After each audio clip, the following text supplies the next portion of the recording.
Three Grots in a Vox is intended for a mature audience. This means there will be crude language and discussions of adult themes, especially if we're talking about tactical marines or Gabriel's Seth. Viewer discretion is not only advised but encouraged. All opinions are our own and often given for humorous purposes.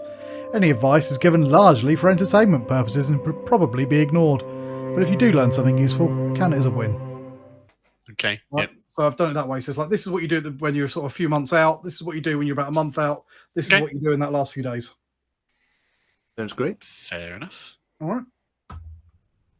But you guys are going to do most of the talking because I don't play many tournaments these days. Okay. Because I can't be asked, to be honest. As you wish. Rabbit. Yeah. So, well, I don't know how we're going to start this off. Or John's been recording for the last 10 minutes. I've been recording, so someone just needs to start it. If you've got the slides, do you want to say what the episode summary is? If you want. Is that your way of saying start the episode? Because you've just really confused me. Yes. Go for it. Hello, people. It's all yours, most popular grot. I'm not. That's a mistake. Welcome to Three Grots and a Vox. Today we're talking about something that I couldn't give a flying fuck about. And we are talking about how to prep for a tournament. Now, some of you guys I know play loads and loads of tournaments and you know all about this. So just skip along looking for the funny bits. Which there'll be plenty of, right? Which there'll be plenty of, I'm sure. But if you're new to tournaments or you're thinking about doing it, you're a little bit worried, this is kind of our guide to how you, prep for it. So without further ado... It's more like how we prep for it, which may or may not be a good example for anybody else it's not necessarily a good idea. I was going to say you could have titled it How Not to Suck, but I mean, after last night, I've proved that I can still suck. So yeah, let's do it. Okay, so for a bit of background, this is being filmed a week before it airs, and John is fresh off a hard loss into an Eldar army that beat the living shit out of him with 3 sets of fight last units. It was hilarious. It was kind of like tragic to watch, I suppose. It was painful to play, that's for sure. It was tragic. Yeah, I watched the game because I couldn't fucking fight. All right, so stuff. Although Miles did cheat that one time, so clearly it's invalid. I was going to say, if you need to bring that much toilet roll to a tournament, I think you're already shafted. Yeah, but don't get caught short. So today's ridiculous. So we're back to business as usual. I've got this. I don't know if it's going to focus on it. Strawberry beer. You must not have COVID anymore. No, I don't, which means I can go back to the beer. So this is a Belgian white beer brewed with pure strawberry juice. The only thing that will stop you from drinking shit beers is a pandemic. Global pandemic, yeah, all right. Well, having taken the leaf out of Tony's book, I've decided to jump in on this week for sake of argument, and I'm going with this, which I have no idea. Oh, I've had that. That's nice. Is it? All right. Yeah. So it might not completely suck. My beer's see how that goes over Jungle the course trip. of the evening. Fresh out the fridge, nice and cold can of pale ale beer. Jungle Trip, New England. Whatever that is. Are you drinking out of the tin? Well, absolute no one's civilized. Should I not? I'm not experienced at this shit. Like a human. My glass is full we're not animals. What's my glass full of? Right, I need to check this because it smells like strawberries, which is not what I want from a beer. I think this is rum and lemonade. It is what I want from a trifle. Yeah, I might as well down this. I mean, right, that's the leftover bits of the rum and lemonade I was drinking earlier. Okay. So are you really pissed then? Is that what you were getting at here, Mark? I'm not really pissed. I'm just probably going to be. I don't drink much, like, at all, really. I was going to say, that reminds me of the episode of Red Dwarf. Drive everywhere. Right? When he's like, are you pissed? He's like, I've only had 4 cans of super strength. I'm gently pissed. I'm just getting a buzz on. That was the White Hole episode. It was. We had Pot the Planets. Oh, I love that episode. I love that episode, yeah. Yeah. This is fucking weird. And yeah? I'm not going to recommend this. This is weird. It's got is it beer or strawberry or just an abomination or something? To be honest, it doesn't even taste like beer. It tastes like kind of, if you ever had strawberry squash, Yeah. it tastes like that, but just not made very well, or it's a bit old, or something like old strawberry squash is how this tastes. It looks pretty flat as well. Is it flat? No, it's fizzy enough, but it's just not beer. Okay. Don't buy this. Right, so prepping then. You can see where I went with the prepping. Preppers. Yeah. Toilet roll. I thought it was a scathing commentary on the state of certain tournament venues that people house things at these days. No. Right. Before we go any further, there are some things that are a bit well known about tournaments, like people saying, "Oh, make sure you've showered," or "Make sure you bring deodorant," and stuff like that. And I've seen that in loads of videos. And to be honest, I think it's a bit of a dick move. Your personal hygiene is none of our business. I'm assuming that you are vaguely clean. Most of the people that we've met have been fine. I really shouldn't need to make a video telling people to wear deodorant to tournaments because maybe you don't like it. I don't wear it. It's disgusting. And it brings on migraines. So I can't wear it and have to not have like scent-free things. So okay, yeah, that's not bad. I don't think that we should be going around telling people to clean themselves before they go to a tournament. No, I mean, most people are adults. I'm sure they can clean themselves. But I know it sounds ridiculous, but like in preparation for this, I was reading, and I can't remember who. It's like there's a very well-known kind of YouTuber that also charges a lot of money for like lessons in how to play Warhammer and things. And one thing's that lessons wear deodorant or something there for a minute. And all I can think is this is some sort of horrible Vietnam flashback for this guy. From experience, it's actually more important on day 2 than day 1, because day 1 you turn up prepared. Day 2, you've finished the first day. You've had a long day gaming. You've probably gone out for a curry or some food or a bit of drinks, whatever, with the guys afterwards. Before very little sleep and a hangover and day 2. So, but deodorant ain't going to help with beer farts. No, but yeah, I'm with you. All right. I think most people. I don't know. I haven't had an experience yet where I've met someone that I could smell from the other side of the table. I Glad guess. you got that smelly elephant in the room out of the way with. Not nice more so than any other time. You have a lot of sweaty, overweight people, often overweight people, in like close confines. It's true. It's true. Although the games expert at the NEC that was very, very roomy, so that makes sense. It's good. Yeah. Right. Okay. So tournament prep then. Now I've split this up into kind of 3 little areas. So the first area is your kind of 3 months plus. So we're talking about long-term planning for a tournament. And I've put some images on each of these slides to help you kind of think about what you might need to do. Dreadnoughts. Yeah. Well, that's just a given. Okay. It was more to represent. What's that big box on the back of the dreadnought behind the smoke launchers? That's the old metal smoke launcher. That's just part of the metal bit. Model, that is, yeah. Okay, fair enough. That's the original metal launcher, I guess. kind of box naught. Before that, I was too poor to afford dreadnoughts when they got released. They were only like £15 back then. No, yeah, I was only like the 15 at the time. Quid. That was like 3 weeks pocket money at that time of my life. The metal one, all those big metal models were 25 quid each. No, not where I lived. I mean, the plastic, the slightly later plastic one used to be 15 quid. All right. Okay. Anyway, enough about how old we are. Yeah. So yeah, I've put on there models. I've put on there some like roster sheets, and I've put on there a codex. Yeah, makes sense. You'll need your codex for sure. You'll need all the codexes. You kind of need a rule book as well. I'd be looking to start planning this stuff out sort of like 6 months ahead of time. When you book your ticket, you'd write your roster, you'd plan it, you'd work out what models you need to buy, build, paint, and give yourself plenty of time in order so that you can leave it till the last week before the tournament and realise you haven't done shit in the last 6 months aside from write your army list, which is all good. I categorically will not go to a tournament if I'm going to be rushed to paint stuff. I fucking hate that.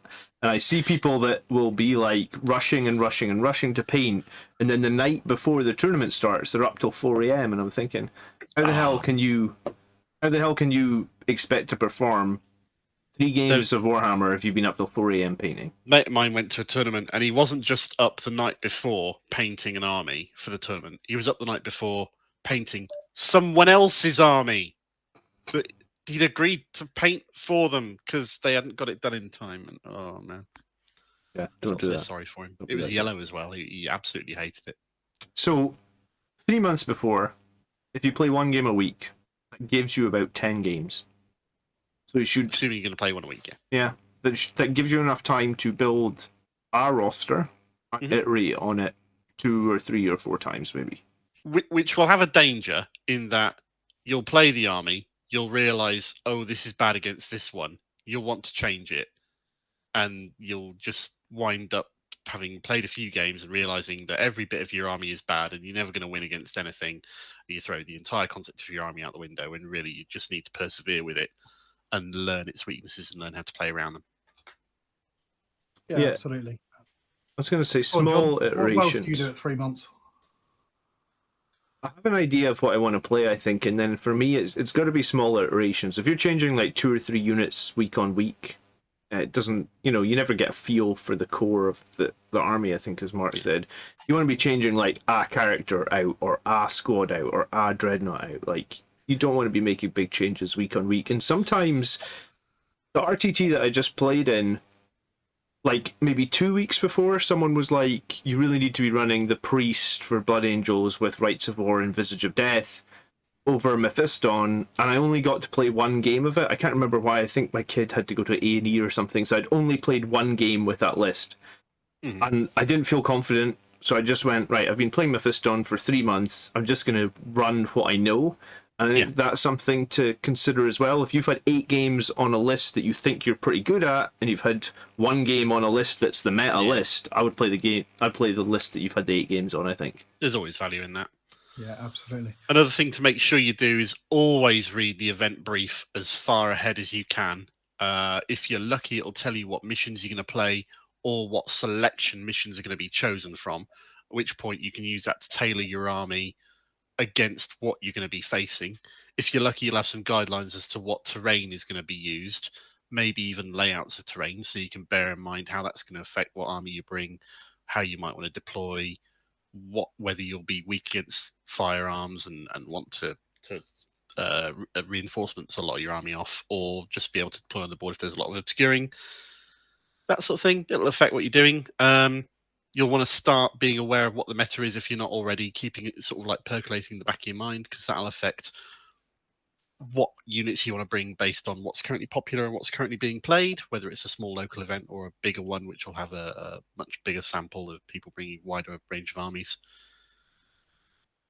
Yeah, just general planning out as far in advance sort of stuff, really.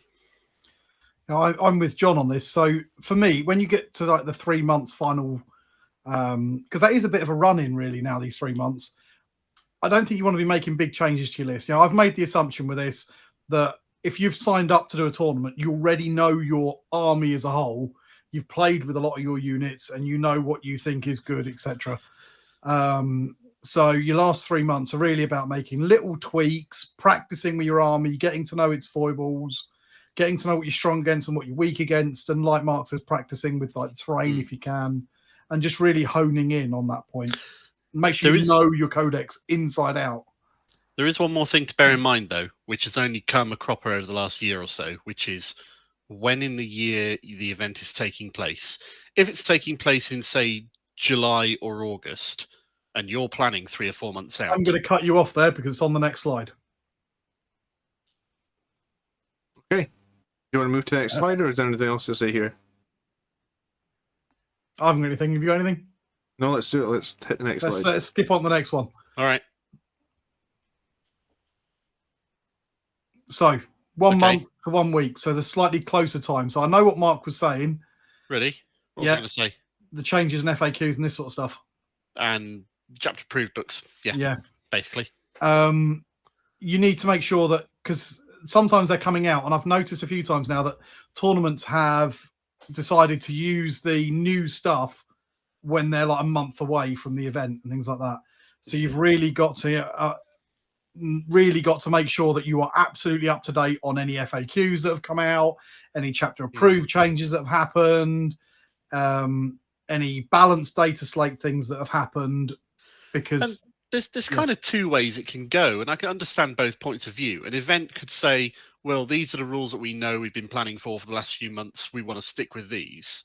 And some players will want to stay that way. And some players will want to say, well, these are the brand new rules. These are effective right now. We want to go with the new, most up-to-date version of whatever these rules and FAQs are. And it doesn't matter that they were introduced 2 hours before the event goes live. We want to use the latest rules. And whether it's going to go one way or the other, you don't know until the tournament organisers are sort of like make a call on what they're going to do, unless they've said in advance that something along the lines of, we have a policy saying all rules being used that were released up to 1 week before the date of the tournament itself, for example, or something along those lines. Yeah. So all I'm saying, it's really important to make sure you know all the FAQs and know all the changes. If you've got time, it doesn't hurt you to pay attention to other people's FAQs and changes, because you might run into an opponent that, for whatever reason, rightly or wrongly, not rightly or wrongly, but maybe not maliciously, is it maybe using an old version of a rule or something pre-FAQ. Yeah. So it doesn't hurt to spend a bit of time making sure you know about that. Something I hadn't thought of previously. We know now that Workshop have got a schedule with their chapter-approved books of one in January, one tail end of June or start of July. Maybe don't go to an event in January, or don't go to an event around that chapter-approved book coming out, because there'll be a lot of upset and change around. So it might be worth boycotting events or tournaments happening during that period when the new chapter-approved book is due. It might just be that's when you can play, though. So I don't know if that's... Yeah. Don't go, I think, is maybe a little bit harsh, but it's maybe something you need to bear in mind. If you've got something at an event, then there might be changes just before, and you might have to... It's something I would bear in mind. I would not want to have planned 4 or 5, 6 months ago an army that I'm going to do, buy models for it, build them up, paint them, get them ready, and then suddenly find out, oh shit, all the missions are out the window. Here's a new set of points. You've halved CP where you hadn't had before. I'm absolutely guilty of that. I built a Custodes army to play. I was planning on playing a few events with it. Then Nakman come out, changed. So we had like a couple of chapter approves in a row after I'd bought all this stuff that absolutely nerfed it and made it illegal in the current rule set. And it's like, okay, so now I've bought these models and I can't play them anymore. I need to get back to the shop and things like that. And it is it's quite annoying because at this sort of time period, this is not a cheap hobby. Yeah, go on, John. I was going to say, I mean, if you're gonna go with the latest hot thing, even if it was an army that you're particular, like you are a Custodes player, Tony. Yeah, you never you're not like a meta chaser, but like if your codex come out and it's too good to be true, I guess you just almost have to pinch yourself and think maybe this is too good to be true. The one thing I would say though, I guess, Mark, is if you are going to go to an event in January and June or July, whenever it is exactly that's when everybody, depending on how experienced a player you are, that's when everything is kind of like a soft reset. So like for Blood Angels in this last round, we got 50 points, right? So like you could just throw an extra 2 guys, or you could take a squad of Voidsmen at Arms or a Landspeeder Storm or something you couldn't take before. You could just throw that into your list for free. So if there was an event right after that and you'd already built your list, it could go the other way, where it's like, hey, you can still take that list, but now you can have that multi-melt on that tank, and you know, so like there might actually be an advantage because other people are not so experienced right after chapter. That's a very bright side and glass half full sort of point of view from you. It's a job anyway. Normally it's just misery upon doom. No, it's a fair point, well made. If you want something where the meta is in more chaos and you've got more of a chance to make a mark in it rather than know exactly how things are going to go, because the latest codex has been trashing things for the last few months, maybe that's a good idea. Yeah. And if you've got 2 kids and you never get a fucking chance to go to tournaments, then you have to go to any tournament you can go to. Play whenever the fuck you get the chance. I meant about maybe don't avoid them. You know, you do ones you can do. Yeah, exactly. You do what you can do. So it's a nice terrain layout on the left there. I like that board. That looks cool. That was so. I put these are my hint pictures again. Yeah. So that picture there is actually, that was a massive game. That's like 9,000 points game. That's all like laser cut MDF, isn't it? Yeah, it's like 12-foot long table and this sort of stuff. Although I've cropped it in a little bit, but so I've put that on there just to represent. Last week, you're just getting in as many games as you can. You're just practicing and practicing with your army. Okay. What else have I got on there? I was going to say the other thing. Battle reports, Codex supplement, and Blood Angels commander videos.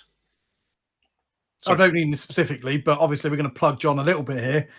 But I do think in that last sort of like little bit, you're playing as much as you can, you're watching as much as you can, maybe paying attention to some YouTubey stuff. So, for me, about just really sort of like immersing yourself and get yourself G'd up as much knowledge as you can. I wouldn't be looking at what unit is better than what unit, but certainly tactics things and watching what's working and watching what doesn't work and how you can fail a 4-inch charge.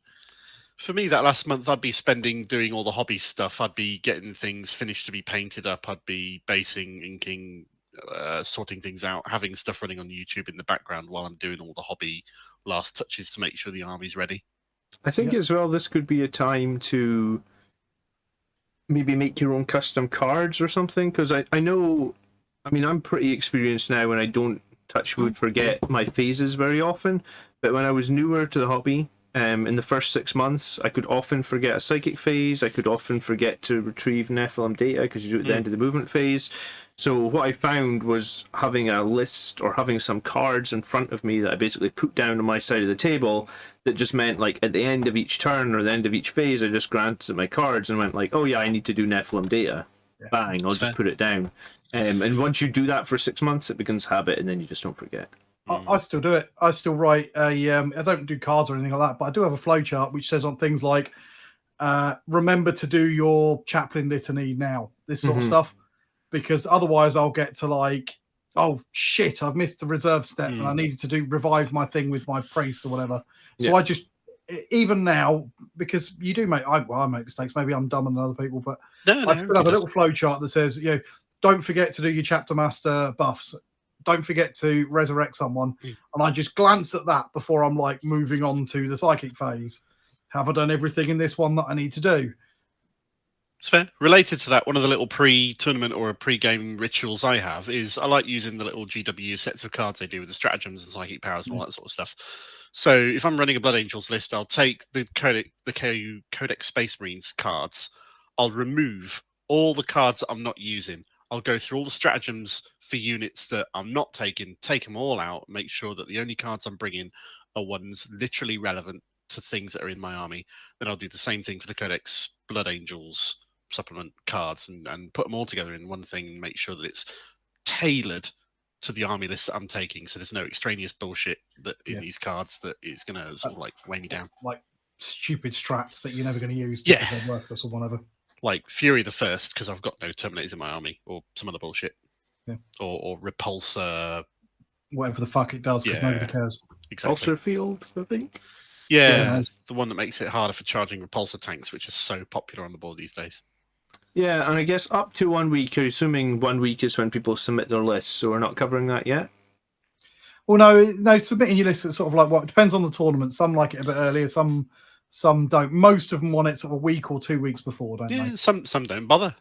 Some don't bother. Care. Some don't even want to give a shit about policing all the lists or checking them all because they don't care. If you were going to an event that is using BCP and wants the list submitted, then I would say that a week before is a good time to start looking at, one, what armies you're going to be facing, and then surely you know like a handful of them. So you would hope that if you're going to an event, there's, let's say, 3 or 4 armies you're maybe not familiar with. So then you would be like, right, those are the ones that I need to study up a little bit on. And I guess we could plug Auspex Tactics because, I mean, if there's any unit that you want to check out, Auspex Tactics would have done a video on them to check That's out. true. Tabletop Tactics are pretty good for that as well. They do nice codex breakdowns on what's strong and what's weak in the codexes and things like that. Or even, and this might blow your mind, you could look at some of our breakdowns of opposing armies and that because we've done quite a few of them now. We have done a few of them. Very good. Just and making more to sure, come, I guess, right? And more to come, yeah. So just making sure that you've spent a bit of time looking up other people's armies as well where you can and what's hot at the moment so you might run into. And if you are in some sort of Discord room, I guess, like the Blood Angels Commander one, if you're a Blood Angels player, or another one, you could ask, because when I faced that Turnids list at that RTT, I think I 100% would have lost the game against Turnids, because Turnids were, this is just before the last chapter approved, they were winning every event by miles.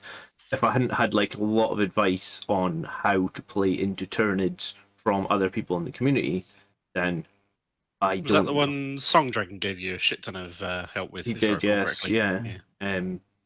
So if this might be less than a week now, but if they do post the matchup of the first games, and you know what you're into, and it's a list that you have no idea what anything does, then I guess reach out to your friends or something, and within the community circle, because just sometimes having like some advice, like the one thing that someone said to me was like, right, Tyranids can do mortals to you from 18 inches, even if you're obscured, and I had no idea that was a thing. So my normal play, I would be jumping everything into obscuring positions and then jumping up, and I was like, oh right, they can just do all their mortal wounds without being able to see me. Well, that's going to be a big problem because I have no protection against mortal wounds, right? Yeah, absolutely. So I think that's quite important. You might even be lucky. I said about playing the last couple of games in there.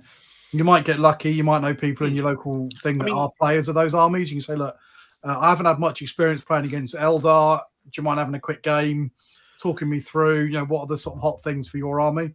This does all depend on what you're going into the event to get out of it, though. You could be going in to win, nothing less than victory and annihilation of your enemies, and the lamentations of their women will satisfy you. You might be going in to just roll some dice, move some models, get to know some gamers you've never met before, and have a bit of a social time. You might be somewhere in between. So if you are going in to win, knowing the meta and what you're going to face is absolutely critical. Yeah, absolutely. But if you're just going to rock up with 2,000 points of dreadnoughts and see what happens, then who gives a shit? Just have a laugh, play your models, have a laugh, make sure they're all painted, get your first game out of the way. Yeah, see what happens. Should we scoop on then? Go We're getting through these quite quick, actually. This is a shorter topic than I thought it was going to be. Less bullshittery. It's all right. I'm going to change my beer in a minute. Ooh. Okay, so the last little bit. I say the night before, but really we're sort of like the couple of days or the night before. So pack your models, because you'll need them. Yep. And your books. How do you pack your models, John? What? I know it sounds like a ridiculous question, but we get this question all of the time. Do we? How do you transport your models? All right. Very similar to that. Yeah, I'm just thinking even today that the big discussion in the Discord about magnetizing and putting them in little trays. Okay. Some people like using the foamy ones. Some people use those big trays. That's the stuff I'm using these days. I use the magnets on these Ferris sheets, and it like stops them from sliding around. I can turn it upside down. The models won't fall out, I hope. So yeah. I like how you had to double check that. You're like, yeah, not quite upside down, was it? Next thing you have to check with the upside down in an earthquake, and then we'll tell you if it's good. I like the foam. I've got a bunch of those foam carry cases. I never really had a problem with it. Sometimes models can be obnoxiously sized though to get into the foam, so I can see the advantage of the magnetized trays. Yeah, I mean, the wings on your Sandguard in particular are a little bit fiddly and catchy on the foam. I particularly got into those magnetizing boxes when I started collecting the Age of Sigmar Lumineth, because they just got bits all over. They're so pointy and floaty, and them fitting in the tiny little foam compartments is really, really tricky. So yeah, that was the thing. I don't know if I own a Citadel carry case, though. I get mine from K&R. Yeah. They're good. I've got a couple of the really old Citadel carry cases that I don't think they sell anymore. They were quite good. I had them for years. Yeah, I got some of them. I got some of the newer ones just stacked up in a pile up here with things like Aeronautica stuff in and Blood Bowl stuff in and Star Wars Imperial Assault models in them as well for storage. The other one I've put up there is from a company called Feldherr. Oh yeah, they're a decent brand, yeah, for sure. And I've got a couple of their cases now, and I really like them. They do custom cut foam for board games as well that goes straight into the board game boxes, which I have up here. Any board game that's up like that, like, the top doesn't go down, it's because there'll be that Feldherr foam inside it. A lot of my friends' circle as well, locally in Birmingham, use foam bought from a company called Battle Foam. And I've heard of them, yeah. Get loads of trays of those and huge carrying cases. Yeah, they also do deals every now and then. They turn up to UK Games Expo and they sell their trays and goods. Because I've looked at them before, but the postage was prohibitively prohibitively expensive. They always do really good like Black Friday deals and stuff posting into the UK. I've used KR before and they're quite good. I've used Tabletop Tyrant for a couple of bits and I've been really impressed. They're a little UK based company and they make some really nice. The one that I've bought from them actually was a little one and they were making individually cut foam for all of the Underworld's warbands. Okay. They make one sheet. It's a standard size that fits in a little case they do. And it just perfectly fits your Underworld warband and the cards that go with it. Fair enough. And I really like those because they're only about a tenner. And it comes with the box to put it in as well for a tenner. And it just, there's my Underworld's warband. It goes in there. And I've recommended that to a few of the kids at the school so that they can carry it into school and back again. Because some of these cases can be crazy expensive. Oh, yeah. One of the things I like to do and make sure I get prepped like the night before as well is not just have all the rule books and things handy. I like having little references I can flick through on my phone when I need to. So I've got a little sheet of what all the charging odds are, and I've got what the various odds are for various dice rolls, and I've got the fight last and fight first interactions handy because that's going to crop up because someone's going to have a problem with them. Yeah. That seems quite sensible. Yeah, that's a step beyond me. Even though I play a melee army, I still don't those fight first rules. Oh. I'll talk you through it at some point, dude. Don't worry. It's simple to get your head around once you've got your head around it. Yeah, you definitely don't want a measuring tape like that one that you posted a picture of. No, but you do want a measuring tape. Yeah. I've got a checklist I work to as well for things I need to make sure that I pack the night before. Always try and make sure you pack the night before so you can wake up and you're not in a rush, you're not flustered, because if you do that, you're going to forget something and it's going to be a problem. Yeah, so I strongly recommend being organised in that sort of fashion.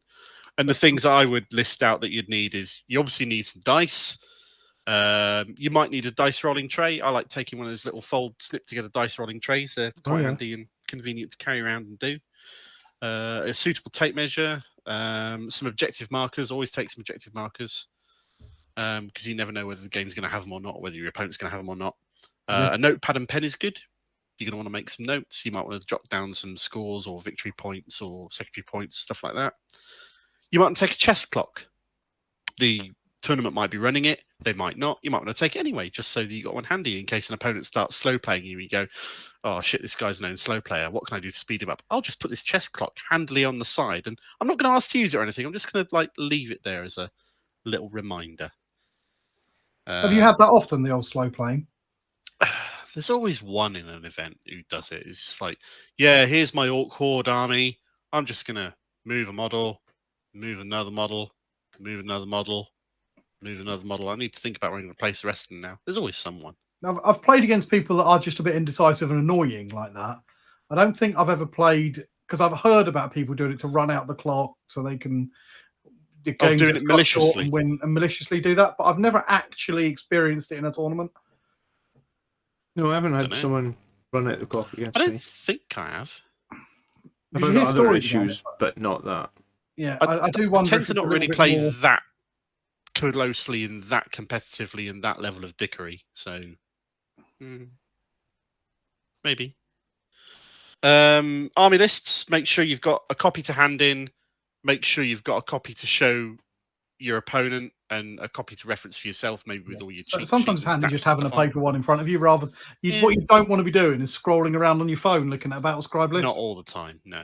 I mean, it can be useful, but just having a paper reference handy is so good. It's just a bit annoying as well when you're asking your opponent. It's like, well, okay, how many wounds has that guy got? And he's like, and then you're like, what can I see? And it's like, Yeah. You just want a nice, quick, easy paper roster. There it is. Yep. Some people go really to town with it and make them look really pretty. And if you do an event at Warhammer World, they give you prizes for shit like that if you make it look like it's an inquisitorial decree and all sorts of stuff.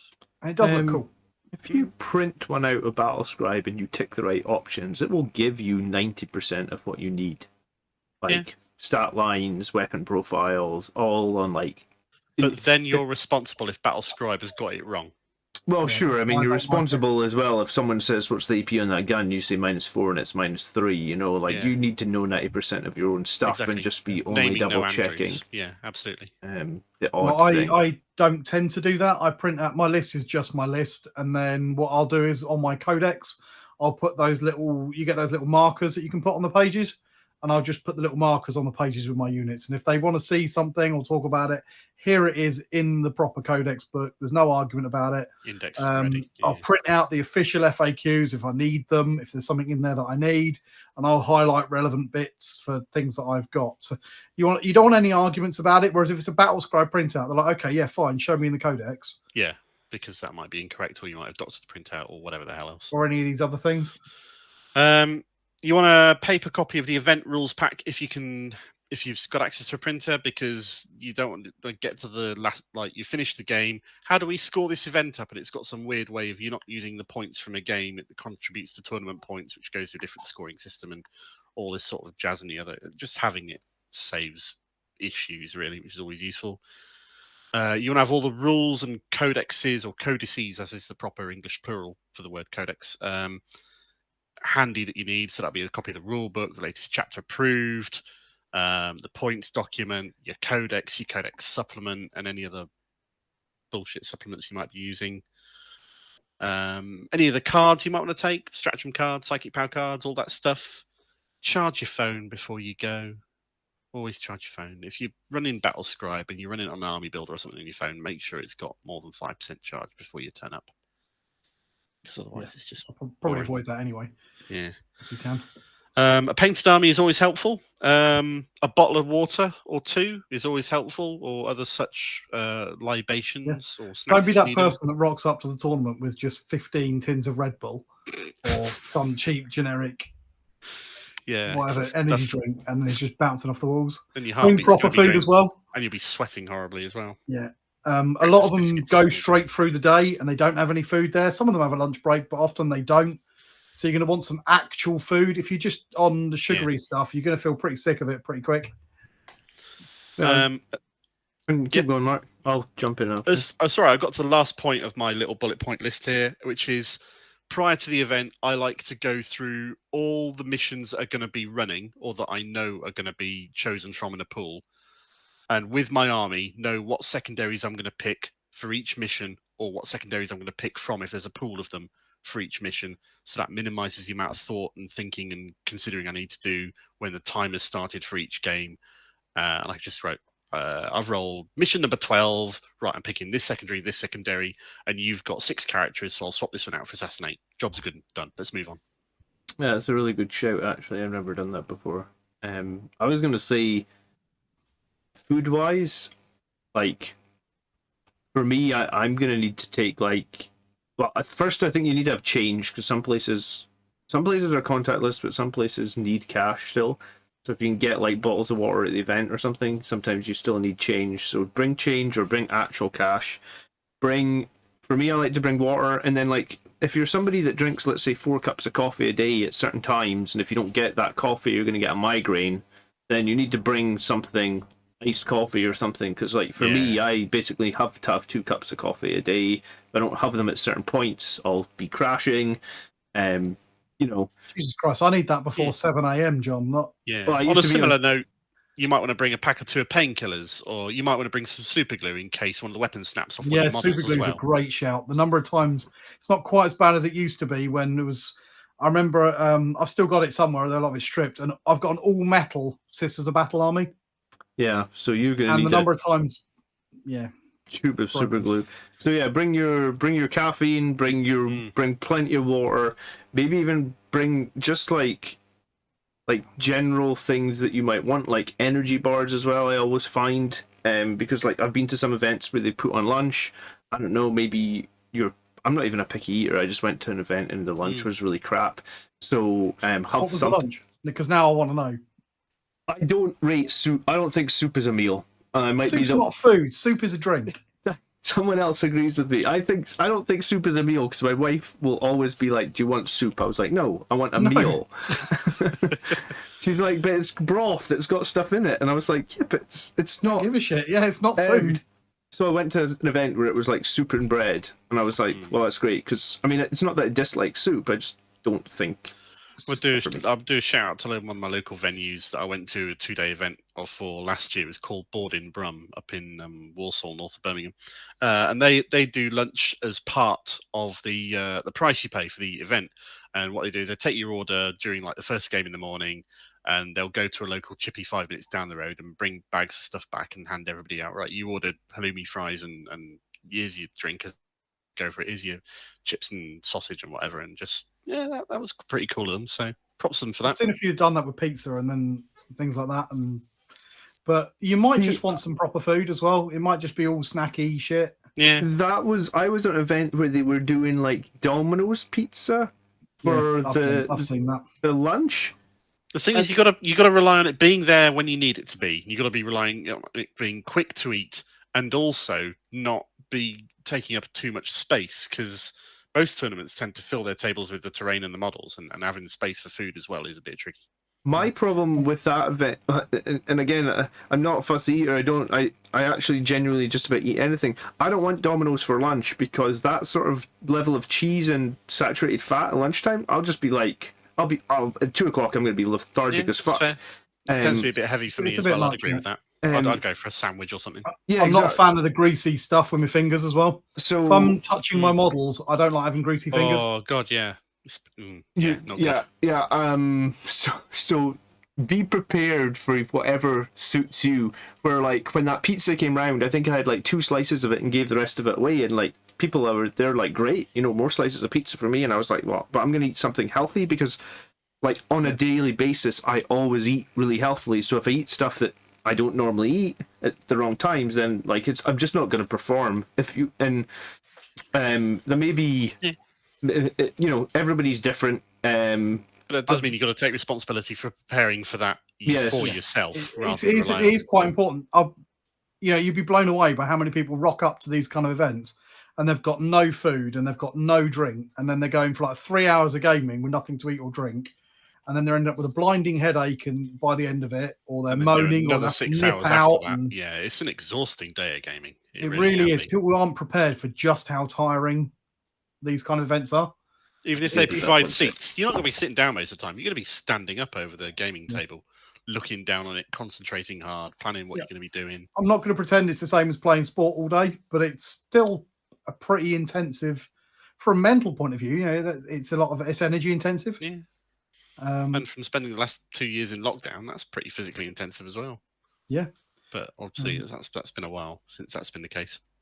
A little while. Yeah. Did you like the way that I matched my rulebook and codex?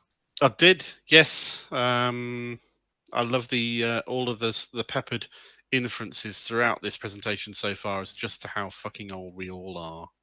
Cheers for that. We are old, let's be honest. Although that's a beautiful looking codex cover. It was really a cool codex. I've got 2 of the chaplain models that they made of that chaplain. Yeah, in my cabinet. I think I've got 1, but he's a bit battered. I'd like another one, but they go for silly money. Yeah, I like metal models, and they're really valuable these days. If you're willing to strip one, I can give you one, because I've got 2. But if you've got it spare, it would need stripped. Yeah, definitely. Painted by like 13-year-old me. Okay, next time. That's why I like metal models. I'll see you next time we meet up. I'll bring it. So the food thing I think is really important. I like to bring I would bring protein bars as well, or maybe not, like energy bars or something. So in the middle of the game, like you guys said, some people have a stinging headache. If you feel that headache coming on, you want to get above it, and that's the other thing that you also said, like Nurofen or paracetamol or something, because. Yeah, it's like 3 games in a day is brutal. By like the end of game 3, even if you've been keeping yourself well hydrated, and you'll be running on empty. If you're playing to win as well, I'd probably also say avoid alcohol. I mean, as much as you might be wanting to have a couple of beers. Some people do, and some people like to go for a bit of a bender in the middle. But if you want to be successful in the tournament, and I'm going to place, then maybe. You've got to be operating at full capacity. You've got to be, and it's sad, but it is true. It's like making sure you get a full night's sleep before the thing. Don't be null-noiling your army the night before the thing goes on. Yeah. I might even say go to bed an hour earlier than you go to bed as well. But then if you're anything like me, you won't sleep, and you'll just sit there like buzzing, waiting for the thing. and you what won't watching actually things get on to sleep YouTube. till 3 o'clock in the morning. Okay. If there was one piece of advice I could give for an attaining event, even if you are playing to win, be prepared to lose and be prepared to be okay losing. Because if you're not, then you do lose. You're going to feel like shit. And why do you want to go to a tournament to feel like shit or do anything for a hobby that feels like shit? It's not fun because you Don't- might just run don't into do that it. one list that you've been practicing and practicing and practicing, but there's this 1 in a million list that your army just Well, the dice cannot go deal with. against you. The dice you go can against find- everybody on a good day. Yeah, that's very true. Being prepared to could have lose, the best- that is very close to what I think I was going to say, which was like, it's such a thing that like my mum or dad would have said to me when I was a young kid, and it was like, treat others like you would like to be treated yourself. And I remember in one of my games, in turn 4, the orc player turned to me and said, "I've forgotten to deep strike my models." And at this point, it's turn 4. This game, let's say, is 81 to me, 80 to him.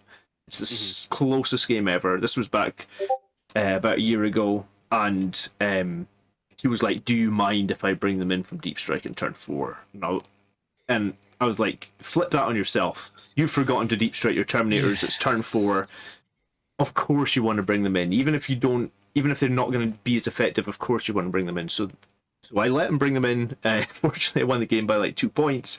But like, I just think that like, if you did that, if you were the person that forgot to bring them in, how shit would you feel if you went home at the end of the night and think, I could have won the tournament if I hadn't made that stupid mistake? So if you could treat others how you wanted to be treated, that's almost like the most important piece of advice. By the same token, though, you go on. might find people are a lot less open to that. So Yeah. be prepared for that. Because in a friendly game with a mate, and I said, "Oh shit, I forgot to resurrect my." You know, I was going to resurrect these guys, but I forgot. And your mates be like, "Yeah, don't worry about it. It's we're playing the thing." But in the tournament, you could be playing against someone. It's like, "Well, no, I'm sorry. The rules are you've moved on to the next phase. Yeah, You can't this do is that a competitive game. Please be prepared to play it seriously in a way." Some people will say that, and we're and not they're gonna let perfectly within their playgrounds rights to say that. There's nothing wrong with saying that. Yeah, don't take it personally. It's just you might be in a situation where the guy's like, "No, you can't. I'm sorry." Yeah, you're right. So you have to be prepared for that as well. But I guess I think Ultimately, my entire philosophy along this whole thing boils down to what I asked to be put as Rule 1 on the Facebook group we moderate and the Blood Angels Commander Discord. And that Rule 1 is, do not be a dick. Yeah. There you go. That's a good rule. You're there to have by. fun, but if you're in the last round of the top table, be prepared that people are not perhaps going to be as forgiving. Yeah, I mean it's different if you're playing a game to win the tournament. Something I like to do as well at the start of the game, before the game, is to ask your opponent if they're happy to play by intent. And I guess what that means is like during the movement, if they agree, during the movement phase, you would say, I'm doing this, I'm moving these guys in this board quadrant because they're going to do Nephilim data. Then at the end of the movement phase, if you forget and you move on, it's clear you said you were going to do it, you just forgot because you're on your third game of the day and you've got that headache. So they were like, oh yeah, that's fine, you said you were doing that. There's a few bits of communication like that which are always good practice. That's one of them. Another thing to get out of the way before the game starts is make sure you're clear with your opponent what all the bits of terrain on the table actually are and what traits they have.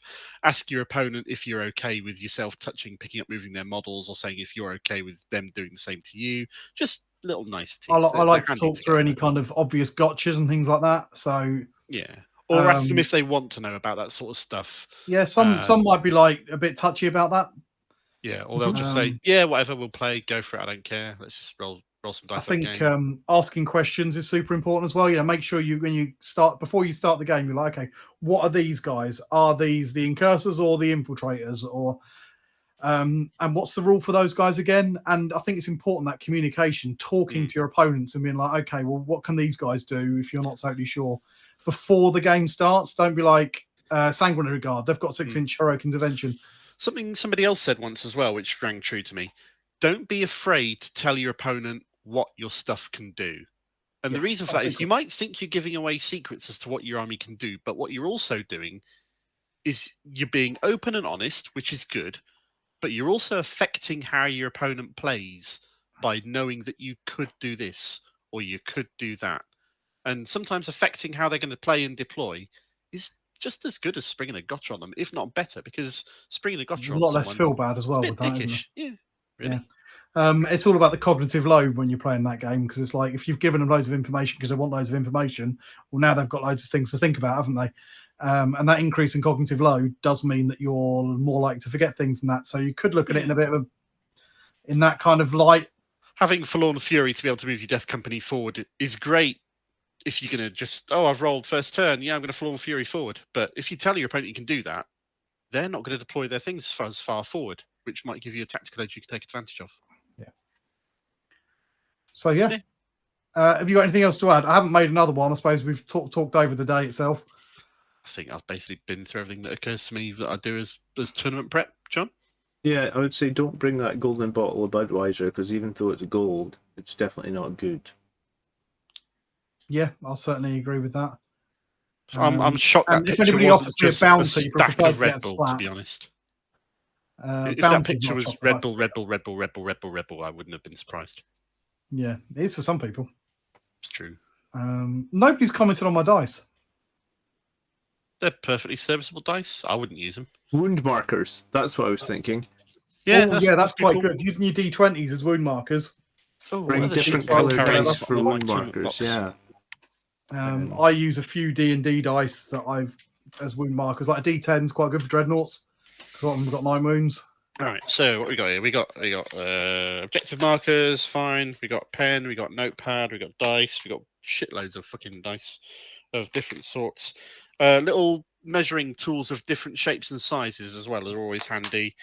Having a 9-inch one to measure deep strike distances that they come down it's one of those 12 inches ones that I've just snipped the last 3 inches off, so it's a 9-inch one is handy. Oh, clever. Yeah, I've got some of those. Useful do stuff. That. Yeah. I bring a little bit of string that I've pre-measured for that sort of thing. Okay. It's fair enough. Because then if you've got to charge round corners for like bikes and things like that, having a bit of string that you can lay down that's 14 inches and go, right, I'm going around the corner. That's Are you saying you are in fact trusted with string? Wow. I don't get it. That's right. Some people aren't trusted with string. Why aren't they trusted with string? Because they're 2 years old. Emotionally and mentally. No, I like to think that I'm more like a hyperactive 11-year-old. But you're a teacher. You're trusted with the kids. livelihood of kids. Yeah, bloody hell. Anyway. and in science as well, so they let me have chemicals and kids. Cool. Awesome. Yeah. If you can think of anything that you would do as part of tournament prep that we haven't thought of and we haven't said, please do leave it in a comment. If you're interested in having my checklist published somewhere, please do tell me and I'll share it in a comment or something like that along those lines. Got no problem doing that. Yeah. I think the most important thing to say is just have fun at the event. I think that's people sometimes lose sight of that. And we mentioned before about don't worry about if you lose, it might happen. But you go in there to have fun. It's not just your hobby; it's everybody else's hobby they're turning up to do as well. And I saw one. I was watching one group of people play a while ago, and they have a house rule on there of when you're playing, one of your objectives is to make sure your opponent is having fun. And that doesn't mean letting them win; it means letting them have. You're there you're entertaining them, and they're entertaining you. Yeah, absolutely. And taking that approach can make things a little bit more lighthearted. Yeah, as much as you want the game to be competitive, you want it to be. John, the one other thing we said is just make sure you're playing fairly as well. Yeah, that's important. I've done a number of events over the years, and one of the proudest events, results-wise, that I ever came out of was not one that I did well in performance-wise, because I've never really done that well performance-wise. But it was actually a tournament that I came out of having got favourite game, best opponent votes for 4 out of the 5 games I'd been to.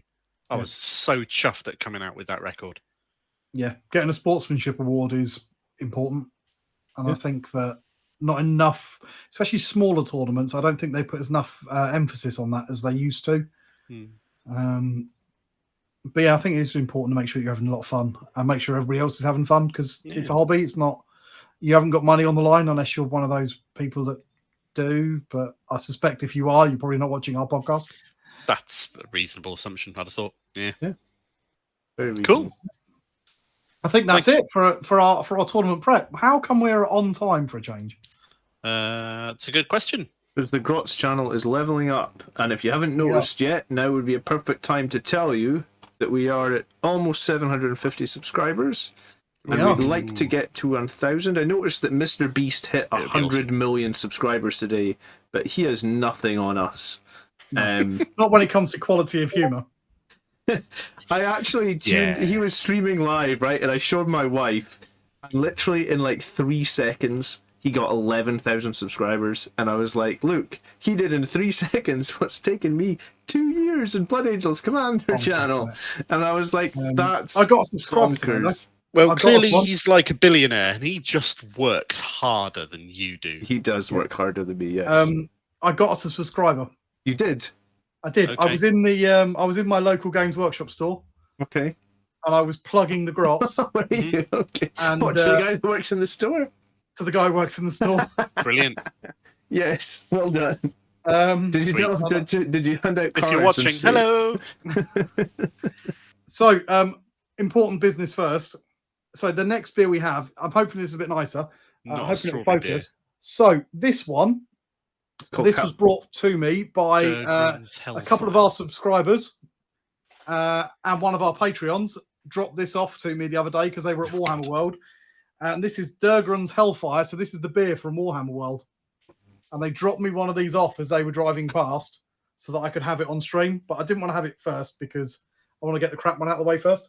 Awesome. I didn't know they did bottled beer. On that note, as Warhammer World, we are considering 2 of us, probably me and Tony, possibly turning up to Golden Demon at Warhammer World just to see all the shiny models on one of the days. If we can get tickets. That may or may not be a thing. We'll know about it by the time that you see this because the tickets go on sale on Monday and this will come out on Thursday. Exactly. So 3 days before this airs, we will know. And I think we were talking about trying to do one towards the end of August as well. So if people are interested, we'll keep you posted. Yeah. And maybe we'll have a beer with you. Indeed. Will be cool. Pile of mother-loving glory. This is good beer. This is proper beer. I didn't know they did bottled beer at Warhammer World, actually. I've only been to Bugman's once.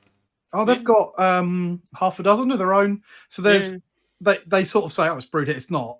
It's brewed around the corner, but there's a brewery around the corner from them that makes some very nice beers of their own that I've drunk a few of. And they also, it is in Nottingham. It's a base. It's literally around the corner from where they are. And they make these beers for Warhammer World and for Bugman's. And you can only buy them in Bugman's. You can't buy them online or anything, as far as I know.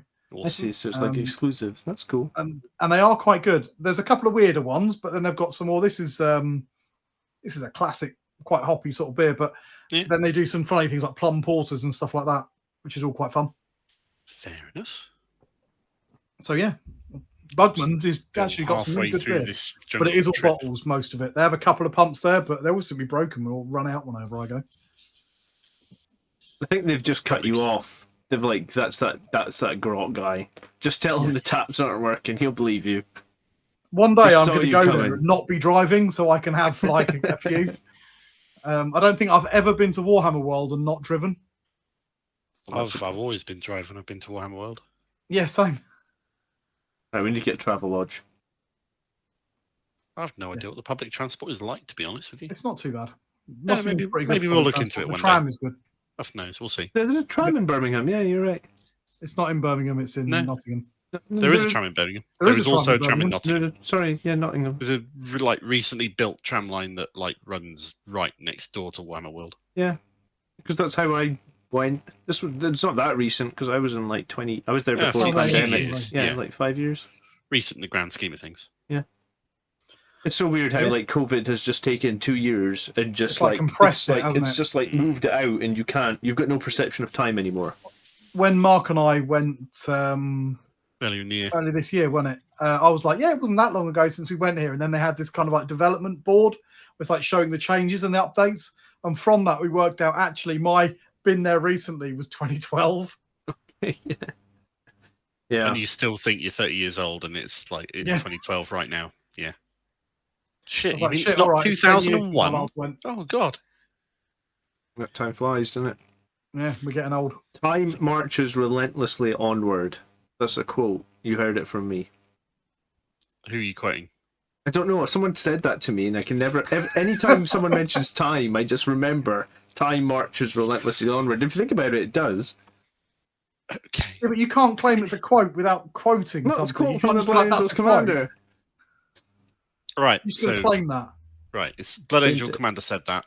Time relentlessly something. Marches onward. Yeah. Time 28th of July, behind enemy lines. 2022 at 52 minutes past 10. You get Time a bit gets in your specific. deployment zone. John. Yeah. Whatever. Right. Let's do our pile of mother loving glory. Woohoo. Definitely not Shane. Never Shane. John, what am I looking at? Because this doesn't look like stuff you've been painting. This you're looking at got us a Patreon supporter because It did. it did. It had been requested in that I hadn't run Dante for how many years? Ever.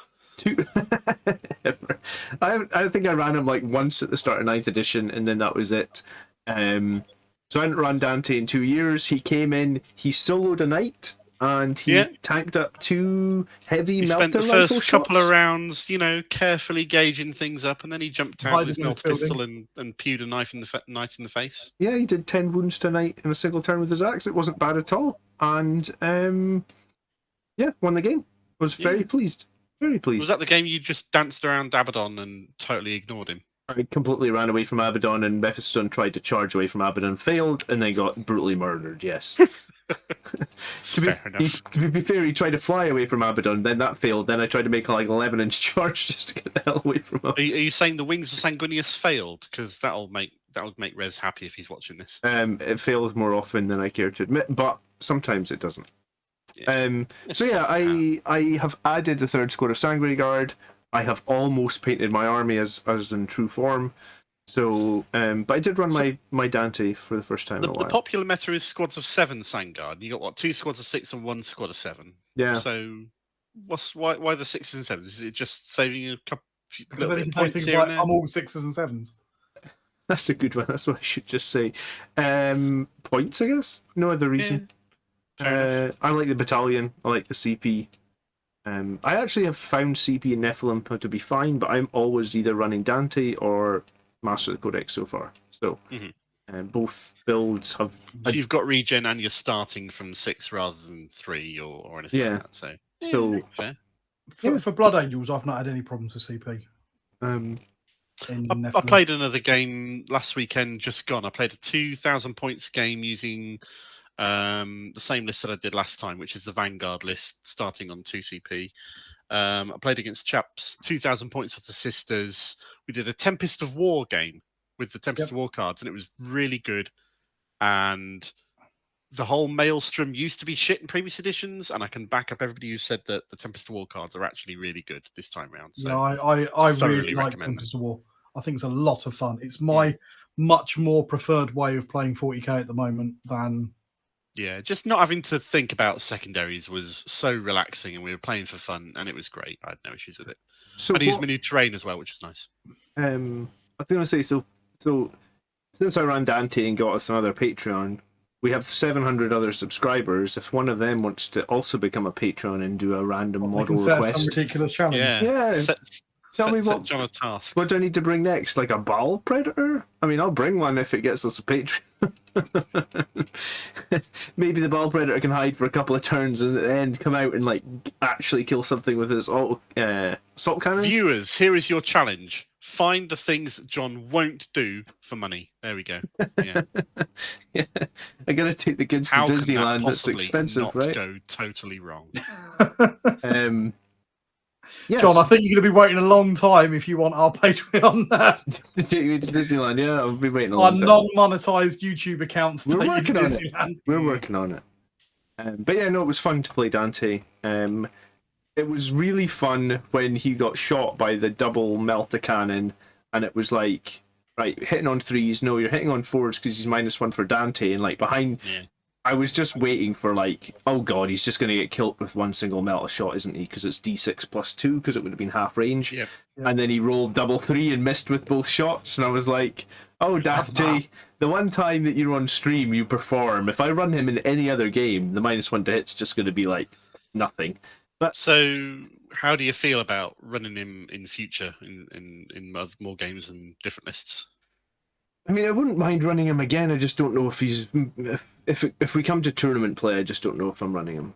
You like having the beat stick tank guy, and he's just not that. Yeah, I think that's my problem. Yeah, I'm trying my I want my chapter master to run in with a thunderhammer in a rerollable hitting and wounding infernal pistol late in the game, because I think that's really nasty. Mm-hmm. But I didn't mind Dante at all. I'm hoping, I still want a Primaris Dante. Games Workshop, come on, hurry up. And if we get a Primaris Dante with some improved rules, then I could probably see myself running Dante in every game. And let's face it, he's too old anyway. Won't be alone in that. He's dying. He's too old. Spoilers.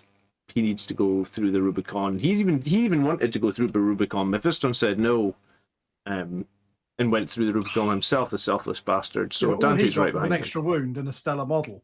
I'm going to be reading Devastation of Baal again this weekend. Oh yeah, looking forward to it. Did your collector's edition come? Not yet. It's due tomorrow or the day after. Nice. So I might do an unboxing video for that. I might just record something. Oh, that would be awesome. Yeah, let's see it. Yeah. Okay. Definitely. I'll film. See if I can remember to film something when it turns up. Not just do it and chuck it all away, chuck all the rubbish away, and put it on my shelf. Cool. Awesome. Right, let's move on then. So next we have. I did cram these on, and I'm sorry for that, Mark. Yeah. Okay. Cool. Fair enough. So, what you're looking at here? You're looking at the bottom left and the left-hand side are 10 new Sangard that I've bought and have been building and spraying on spray sticks and so on and stuff. So you gave in. Having more Sangard is the thing. You Yeah. gave in. All axes magnetized. No, so I'm doing something that another gamer has started doing. In that I've got a squad of I've got 10 which are built with swords, which are the 10 I had previously, and they're all painted up with unique wing styles and whatnot. And I had like 4 with fists as well. So 3 of my new 10 are now with fists. So I've got 7 with fists, and the leftover 7 from the 10 I bought I built with axes. And the plan is to run 3 squads of 7, 1 squad with swords, 1 squad with axes, 1 squad with fists, so you can tell them all apart really easily on the board which unit is which. And because I'm me and I like swords, rules wise, they're all fucking swords, right? Yeah, if your opponent's okay with that, then I think that's fine. I was chatting to someone yesterday about I kind of miss the old kind of 3rd through 7th where it's just a power weapon. Yeah. You know, it doesn't matter if you want to use an axe or a hammer or like a maul or a thingy. In a way, I do. Just a but power weapon. I also like the customizability and the slight differences between them and the tweaking that you can do. I just find it frustrating from a bookkeeping point of view. You know, when you're playing, you're doing a combat, and it's like, well, here's the ones with the swords, and here's the ones with the axes, and there's the guy with the fit. It was a lot easier to go, well, look, that's all of their attacks. There's the sergeant. Yeah, it's fair. I just find that so many little, because they've done it a little bit, I've noticed with the new Chaos Codex. I'm not sure if it's their Terminators or their Chosen, whatever. Yes, where it's the they've just Terminators. said, all right, doesn't matter how it looks, it's a XYZ evil edgelord weapon.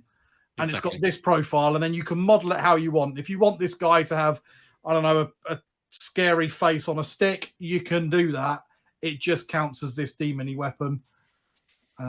Maybe I'm alone in simplifying. It's one of the reasons I run whole squads of the same thing. I can see the appeal of it. I don't think I'd prefer it that way on balance, but I can see the appeal.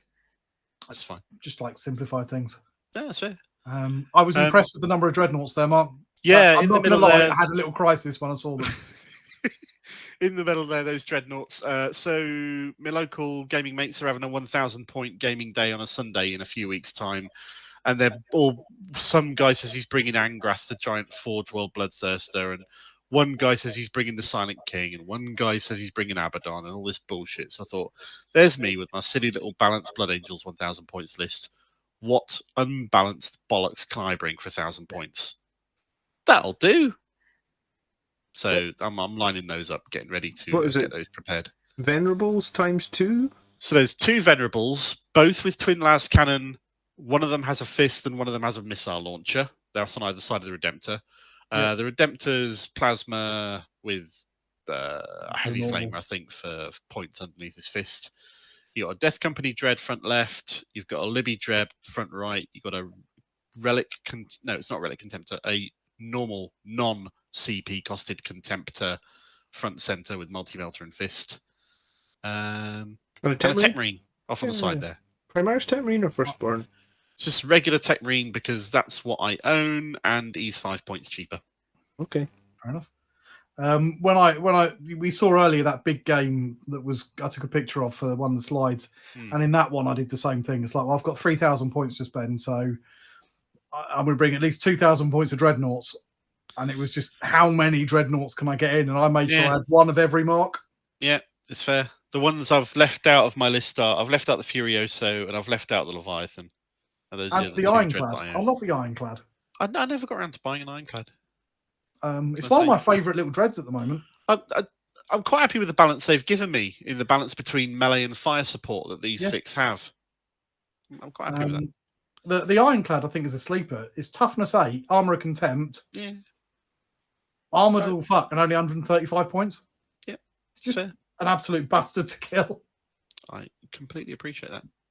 And then what's this last thing we're looking at here? That is a model that I bought on our trip to Warhammer World earlier in the year to make up the stupid amount of money that we were spending to get all the freebies on the day. You may remember.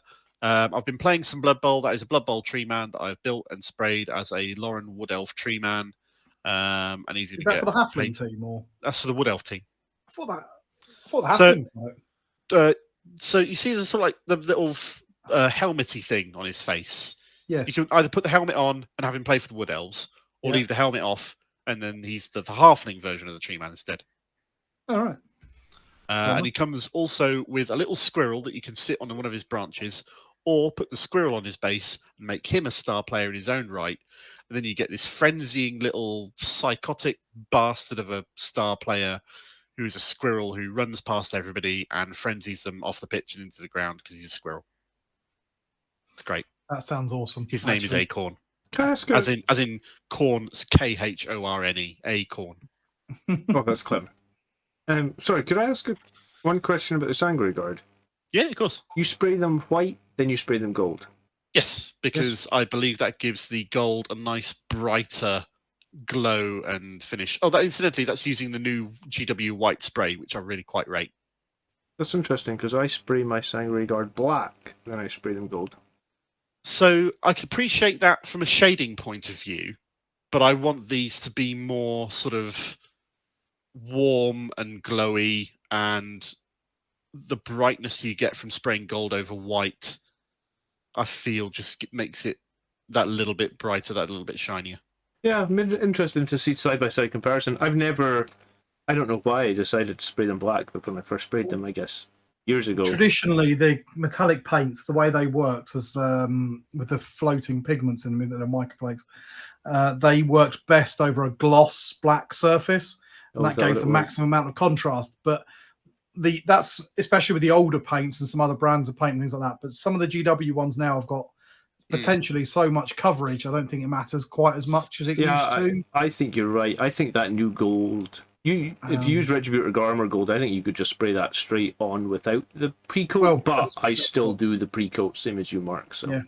Yeah, it's the way I was trained to do so, and I've had instances where paint flakes off and doesn't adhere properly. You've got to have a primer underneath, so that's why I would do it. Yeah, makes sense. Cool. So yeah, that's what I've been working on. Okay, so moving on then. This was the model that I painted on stream on Tuesday. So talking to Terry Pratchett earlier before we started, or I can't quite remember. But so this is Detritus. I painted him over the last couple of streams. So I do stream on Tuesday nights on the Grots channel for painting streams. So you are all welcome to come and join us. And it's often just random stuff. So we've done the Thunderhawk on there. We've done Detritus. I tested out some of the new contrast paints on a little fishy because I had a little fishy and I had some contrast paints to play with. I've seen a couple of the close-up pictures you've done of this, and the diamond finish you got on the teeth looks very cool on the close-ups. I'm quite pleased with the way that come out, actually, the diamond teeth. This is a honking great big chunk of metal. And there's so much milliput in that because the panel gaps were monumental. So I had to sculpt milliput in the gaps and add a bit of extra chainmail in there and that to fill them in. It was a lot of bloody modelling work. But I quite like the finish I got with him.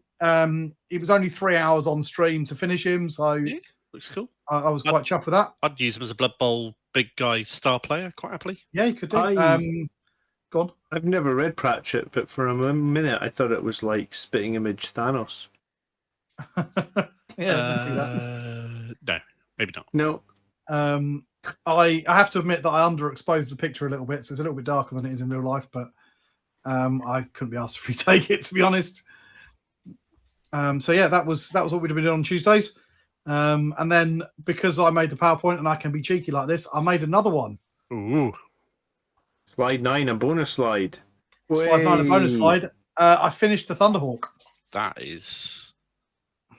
I'm looking forward to seeing that in person one day. That looks gorgeous. I'll admit it's Battle Ready Plus, as John calls it.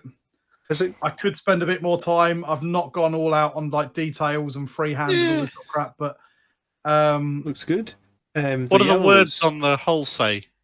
Okay, so on one side I've named it, and I've named it the Vicious Mockery. Is that what's on the words on the top left? Yes. Okay. So I called it the Vicious Mockery because you could look at it two ways, that it's a vicious mockery in game because it's rubbish, but also because it's just thought it'd be fun. I'm leaning into the poet side of the Blood Angels, looking at the graces rather than the... Is that a quote?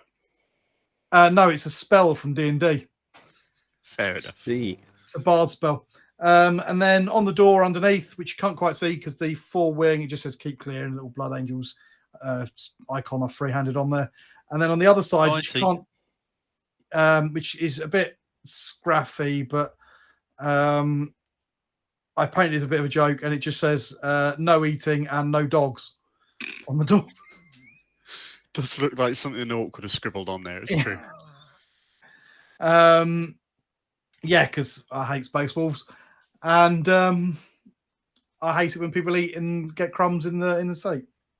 Is there a flight stand for this thing, or no? There is not. There are people who have made them, and you can make them. But there's no real convenient way of attaching it. They're like lengths of like wood from a chair leg, drilled into a giant fucking table, basically. So the one that you see, it's not light. No, it weighs a hell of a lot. It was an absolute bastard to paint. I mean, I've got it here. Because I haven't put it in storage yet to move. So it weighs a lot, and your hand will start to shake within seconds if you're trying to hold it out and paint freehand on it. But yeah, so what people do is they drill a hole in the base, and you get a big old rod, like big old acrylic rod, and you put that in there. But you have to reinforce it on the inside because if it weighs so much, if you drill a hole in and put an acrylic rod through it, it'll look great. But the moment you start picking it up and moving it on the table, you'll have that impact of putting it down like that will actually cause it to fall in half. If you're not careful. Yeah, so you've got to be super... What glue did you have to use for it? Like epoxy or... Some bits are epoxied. It's mostly, there's a lot of pinning in here. Okay. Yeah. I reckon it probably took me 60 hours or so, maybe 70 hours, just to pin it all together in that, and then do a little bit of like magnetizing. So I magnetized these so that they'll stay up or stay down rather than gluing them or having them flopping about. So the two like Delta wings or whatever they'll go up and stay up. So how do you feel about it now it's done? I'm pleased because it was a huge investment of time, and it means I can play with it now. The reason it is only kind of Battle Ready Plus is I can go back in and I can tweak a few bits and I can add a few bits. And no, I didn't paint the bottom properly. It's just a bit of dry brushing and that on there rather than going into detail. I haven't painted the interior, but I want to be able to play with it. And I've got other things and other projects that need doing, so I can always go back and add little bits of detail to it. It looks great. And I think, that was what I was going for. Is I just wanted to look good on the table. If I'm honest, it's probably going to see more time as a terrain piece. When you're doing a giant model like that, you have to, I think, draw an invisible line that is good enough, is close enough. Because you could spend... I remember when I was doing my falchion, and the thing is, like, you know yourself, like, just sitting here, you can, if you feel your fingers, you can feel the oils on your fingers. You know when you're painting, when you're touching these things. I've got a solution for this. And this is, and a couple of people laughed at me for it because you're absolutely right. And it weighs so much that when you're picking it up, you're wearing the paint off. There is so much varnish on there, and it is constantly getting little chips and little worn out bits, and you can't match the color really. It's so difficult to perfectly match it when you've got all these layers of weathering, things like that. So this is what I've done. Every time I've chipped a little corner off or worn a bit off with my hand as I'm handling it, I've painted that bit black, and then I've painted that little bit silver in there, and I've literally painted on some weathering and battle damage wherever it's gone weathered or battle damaged. Clever. Excellent. And the logic is, so you can sort of see it in that top right photo, that along those little teethy bits on the front, they're constantly getting worn because it's very sharp. Yeah, they would be. They'd be the obvious bits for it. So they're now all silver, but they've worn off. That'll be ceramite heat shield from re-entry and whatnot. So that was kind of my logic as I've been going through this model. But you've got to draw a line on it. I put, I reckon it's probably 100 hours of work into this. I've made it so that you can take the cockpit, you can take the canopy off. I didn't take a picture actually, but you can take the canopy off. And I've painted all the pilots and whatnot in there. But 100 hours in, and it's kind of like, well, I've got other projects that need doing. I've got commission jobs that are backing up a little bit. This is as much time as I can really invest into this guy. Looks great. Looks but yeah, I'm brilliant. very happy with it, and I'm looking forward to doing with it. Right, which I'm going to do next week. Here's an offer for you. Go on. I will offer you one brand new in-box cellophane Space Crusade from 1990 for your finished painted Thunderhawk. Not a chance in hell. As much as I'd love that Space Crusade, because it is a beautiful box set. Yeah, I don't think I could ever. No. It's I kind of that don't know thing. if Do you want to save it in the cellophane? So, because you said you want to play with it when your boy gets older. I think I'm going And to let take it out and paint it at some point. Yeah, or do you go it all in and you paint it all up beautifully? You put in a bit of time and effort, and then you've got a fully painted Space Crusade. You know, I did that with my and then find out your kid doesn't care. Yeah, I did my Blackstone Fortress. I painted all that up and just put it back in the box. Nice. I've got some foam in there, and the Blackstone Fortress models live in the Blackstone Fortress box all nicely. I And really my want to play a Resident Evil Blackstone board games one and day. that sort of thing. Really want to play Blackstone one day. Just Yeah. full campaign. It's a really Well, cool if game. you've got the fully painted thing, we'll play it on stream. Yeah. Come to mind, we'll play it. Question about this, though. Last question. Go on. You Do have you to think ask the you'll... question I was for going me to to say, be able to answer it. do you think... Well, you said it took 100 hours to paint. Do you think it will survive 100 seconds of a 40k game if you go second? No. Because there's that stupid rule which we've house ruled out in our group, which says if you've got a model that's bigger than deployment zone, you have to deploy it with its against the back of the deployment zone, Mhm.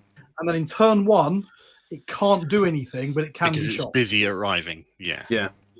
And that's just fucking stupid. Because it makes no sense at all. My Thunderhawk is here, you can all kill it, but it can't do anything. So the way we've house ruled it is it comes in from reserves on turn 2. So it gets a free strategic reserve. Okay. So you All can't right. do anything with it in turn 1. It can't be killed.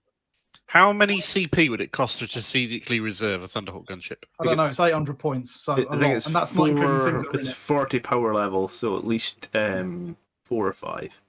Yeah, it's just ridiculous. You can't do it. Because that doesn't include the things in it as Yeah. well, and Yeah, this that's sort of stuff. So, and it's not. It's mental that flyers don't get deep strike. The men jumping out of the Thunderhawk can deep strike, but the Thunderhawk they're jumping out of has to pay CP. Well, yeah. Space Marine flyers need a rejig. They're not Aircraft very in good. general are a colossal problem for GW. it's a- but, yeah, It's a ridiculous point thing, and it's never going to get anywhere. But yeah, No. we just ruled it like that it just flies onto the board in turn 1. Sorry, in turn 2. Has it Yeah. played its first game yet? No. It will have played its when this goes out. It will have played its first game the night before, but nobody Okay. knows it's coming to that game before. Excellent. So it's going to be a surprise. Nice. Surprise, Thunderhawk. It's playing Deathwatch as well, and they've got Hope you have a good game. bugger all anti-tank, apart from like melter guns. Excellent. And that's got 2, 4, 6, 8 heavy bolters and a big Yeah, gun. it's rubbish. It won't do anything useful, but they won't die either. Is the plan? Fair. Awesome.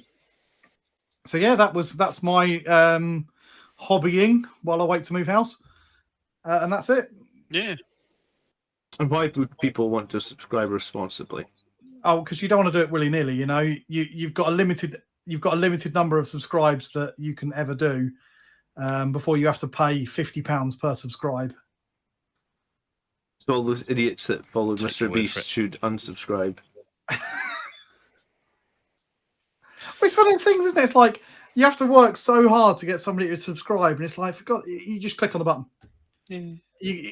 If you don't click on the little bell icon next to it, it doesn't even do anything these days if you subscribe, does it? I block all the notifications that Google does, so even if I click on the bell for anybody, it just doesn't do anything. So, but people make a big deal, and we're sort of like, it's called sort of like trying to earn your subscription if you watch the things. If you like our stuff, subscribe. It really helps us out. It's not a big deal for you. You've just got to take that little mouse cursor, or if you're using your phone, you just got to go like that. Beep. Yeah, it makes a huge deal every for now us. and then. If you value what we do, if you find it funny and humorous, if it gives you a laugh or you get some use out of it, consider taking a look at our Patreon, chucking us a few quid every month. Yeah, for being noobs, or make us run Dante. We have made our first Patreon purchase using the funds that you, our fans, have supported us with.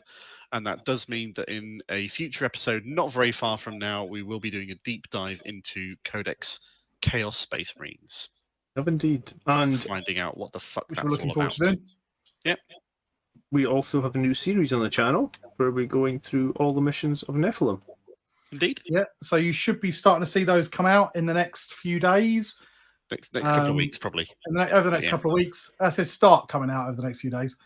And they'll be coming out over the next couple of weeks. And we've just done a bit of an overview of each one of the missions for whatever it is. It's Strike Force, 2,000 points? Exactly. Yes. How to plan for a particular mission, what secretaries you might look at, all the yada yada. And if you were preparing for a tournament and you know the maps, you could watch the missions the night before and do what Mark said, have 3 secondaries picked out for each map. That sounds like a great plan. So when you get to the game and the time is ticking away and you're struggling, is it this one, is it this one, you could be right, this is my checklist, so I'll just pick the ones that I thought would be pretty good. Going into a game with that sort of peace of mind, I found, is invaluable. I love it. Yeah, that could be prepared though to change it if you've gone Relentless Assault or whatever and you know that they're going to be, that it's not an appropriate choice, be prepared to change it. Yeah, that's common sense. That's cool. Yeah, I mean, don't stick to it when you're on a loser. Yeah. Cool. So, thank you so much for watching this week's video. And I think we're almost on time, which is a rare one for us. Brilliant. Even with all the Thunderhawk talk. Thunderhawk meta. It's now here. Care about being on time or not. It's never bothered us one way or the other. Yeah, it's not something we've stuck to. I still haven't finished my Jungle Trip Pale Ale. You know, I'm still halfway through this as well. So, did you down all of that strawberry beer? Yeah, because it was fucking horrible. Okay, right. Fair enough. I was wondering if you'd put it to one side or something, but no, you finished it. Why would I put it to one side? If I've got it, I'm going to drink it. I'm not one of these people I don't like that. I'm just going to leave it to one side. No. It's going to go. Okay. That could be dangerous. Morals and ethics about this sort of thing. Say that could be dangerous. I don't like being. I was raised to not be wasteful. Okay, well, that's a good way to be. Yeah. All right. Thank you very much, everybody. Pleasure. Thank you very much. We'll see you in a couple of weeks' time, and keep an eye out for our little new series, which is going to be airing every few days, and the videos are much shorter in length, so just be prepared for a bit of difference. If you haven't got time to sit through 2 hours of our bullshit, maybe you can sit through 10 minutes. They'll pop up. Watch them. It's all good. Cheers. Cheers, guys. Bye-bye. Good night.